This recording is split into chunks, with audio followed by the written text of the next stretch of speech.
Hey guys, thanks so much for watching Common Sense Cooking. I'm James. This is the second episode of the You Can Farm book study, book series, review, whatever you want to call it. And we're going to dive into chapter 1. And the first thing I wanted to do is, in case anyone is taking notes or has bought the book and kind of wants to go through it, which I highly encourage, this book study is not going to be very in-depth. I mean, it's a pretty thick book. These are short videos. I really just want to get the spirit of it, but if you are at all interested in farming, I really recommend that you get this book. So, in case you are wanting to go through this too, kind of read along or just take notes, at the beginning of each section, because there are sections and then chapters within that section, at the beginning of each section I'm going to tell you, what the chapters are that are going to be coming up within that section, so you can write them down and kind of get an idea of the trajectory of the book and where we're going to be going with this. So the first section is called Envisioning Your Future, and the chapters are developing a vision, the Polyface story. Polyface is the name of the farm that Joel manages. Third chapter is the right philosophy, which is interesting. I told you I'm going to be doing this from an Orthodox perspective, and orthodoxy literally means right belief or right worship. You could even say right philosophy. So to some extent I'm going to be pulling out of that chapter some real orthodoxy, whether that's within farming or from a the Orthodox Christian perspective and all that. Anyway, Do It Now is the fourth chapter. Surveying Your Situation, Good Enough. And then the last chapter in this section is called For Beginning and Profiting, Lessons from the Lemonade Stand. Alright, so hopefully if you care, you were able to write those down, and we're just going to be taking those one by one. One video for each chapter. They'll probably be pretty short videos. I'll just try to kind of machine gun them out to you, pretty quickly. So let's start the section, Envisioning Your Future. First chapter is Developing a Vision. I guess if you're going to envision anything, then you have to develop your vision, and that kind of goes into what I was talking about, the presuppositions, the underlying beliefs, dictating how you're going to act, how you're going to look at things, how you're going to plan for things. Those who do not have a vision for their life, they don't know what they believe, they don't know what they want to do or what they need to do or what they should do. Any of these things that are just part of being human, that have always been part of the underlying beliefs of all humans. Anyone who denies that they have a vision is going to be dictated by that subconscious, that those presuppositions that they do hold, that they don't know that they hold, because they want to believe that they don't have them. They are going to be controlled by that, as opposed to knowing that there is something outside of themselves that they can pull from and look to in order to gauge where they're going, where they should go. Without having that gauge outside of ourselves, we're just going to be propelled by our passions. And I'm not saying that people who don't have a clear understanding of morality can't be moral. If orthodoxy is true, then the Word of God is within every person. The image of God is within every person. But without that transcendent gauge to kind of set our trajectory to know what is right and wrong, we're just going to be propelled by our desires. And obviously the smarter a person is, the easier it is to justify. Smart intellect has nothing to do with morality. In fact, if anything, it makes it easier for us to find ways of justifying our desires and the actions that come from those desires. So obviously, whether it's in farming or just life in general, knowing what your vision is, knowing what your gauge and your trajectory and your philosophy, knowing what all that is going to be a major player in being successful in the right ways. Intellect can definitely help you succeed in a lot of ways, just maybe not always the right ways.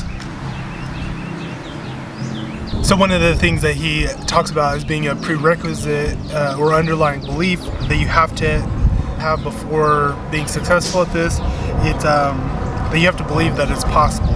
Once again, we talked about how modern farming practices over the last 50 years or so, or even rooting back into the Industrial Revolution, a lot of these have brought down the mood as far as what it means to be a farmer and whether you can make it or not.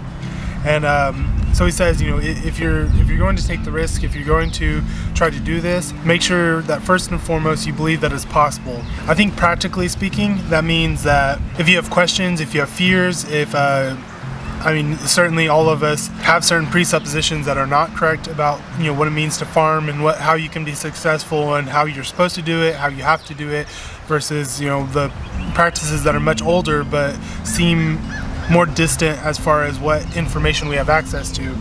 So there should be a lot of questions there, and maybe before entering this, before starting your own garden, before farming, try to get some answers to those questions. Ultimately, you're not going to feel easy, you're not going to feel like you know what you're doing until you put yourself out there and you actually put in some work and get some practice. That hands-on experience is what's going to give you the confidence and give you the knowledge, that actual tangible or usable knowledge, much more than research.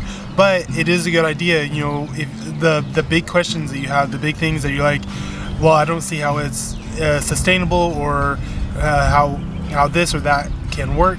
We'll do some research, read some books like this, look up some people who are doing the things that you might think are impossible, so you can at least enter into it with this belief that, okay, this is possible. It may be hard, it may be this or that, but I think it's worth it, and I believe that it's possible. So that's kind of one of the pieces of the vision that you have to have. And he's very, very honest about how the mainline model of farming, often it leads to failure, it leads to broken homes, it leads to a lot of these negative things. But understanding that there's a different way, that you can do this in a way that can work and can bring peace and happiness. Not a divine peace, but certainly there's something peaceful about being more in tune with nature, being more connected. And obviously everything has its negative side. I do know some people who are really into the regenerative agriculture, bringing up their families in this way, all the same goals that my family and I have, but they've caused that to let them become more and more disconnected from other people, more and more thinking, well, say maybe they started off being very close to their church family, and they're seeing how these practices can make them more self-sustainable. So that causes a rift, a disconnect, and then more and more thinking, well, I can just me and my family are my church now, and we don't need there are certain things that you need outside of yourself, and even just outside of your own family, unless you're one of those rare exceptions like St. Anthony, who can go off into the desert. I don't think that there probably are very many people in our age that are like that, who have the same foundation. Certainly God's grace can do anything as far as preparing someone to be able to do something like that, but for the most part, we need more than just ourselves and our families. And so there are negative things that can occur here, but in the balance of, well, what I would say within the balance of the church, orthodoxy, the life of the church, kind of bringing all these things into the right focus, it can be a very healthy thing.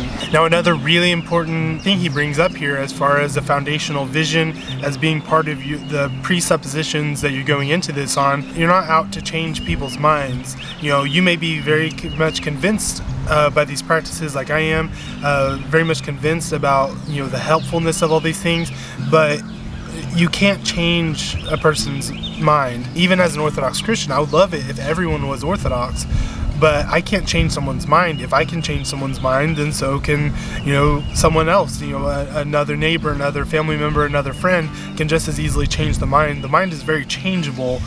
Flexibility of mind is not the root of goodness or an identifier that someone is accepting the same principles or even good principles. So there's a quote in here by Alan Nation. He is another author I definitely recommend look into his TED Talk and some of his information to kind of go along with this. But he says it's easier to change a person than change the person's mind. Another one of those weird intricacies or strange things about our current nation is how much people want to use the government to change other people's behavior. Because it is true, it's much easier to change behavior than to change someone's mind. And we get so caught up in our ideologies that we think, and we're able to justify pretty much any action to achieve a certain ideology that maybe we're getting pulled by and are being drawn by, that we want to use the government to be kind of the hammer to force people to change their behavior. I think that we're missing a lot of patience in our age, in our culture. I think we're missing a lot of patience, and ultimately the way I would put it is we're missing that that ability to put things in the hands of God, understanding that ultimately He is in control and He is sovereign over these things, and we are not big enough, wise enough, all-knowing enough to understand how the good and the bad and all the things that we see in our life and other people's lives are working together towards something more meaningful than we can wrap our heads around. We very much think that we can package the world in our own understanding, that anything we don't understand must be wrong, anything that we can personally explain away must be just a man-made construction. We want our world to fit within our minds. We want to be God, we want to be the omnipotent, and anything that kind of edges its way outside of that, we want to control. And I don't think we have very much patience and steadfastness and long-suffering with people when they disagree.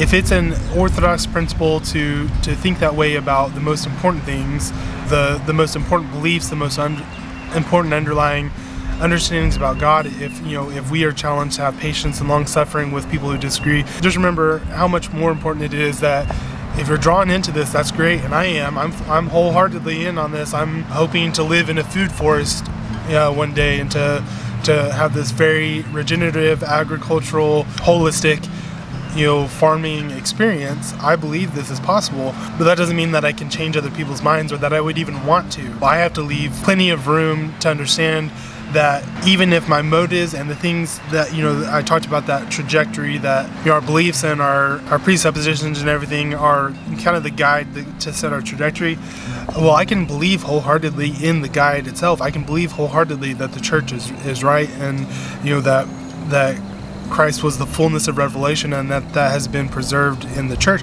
I can believe that, and believe that I'm reading the compass wrong. I'm reading it wrong. And there's so many times where maybe I see a behavior or something in my wife that I have a strong opinion about, and I want to fix it right away, and I act on that. And then down the line I figure out, oh, well, I misunderstood what the church taught about this, or I misunderstood something here.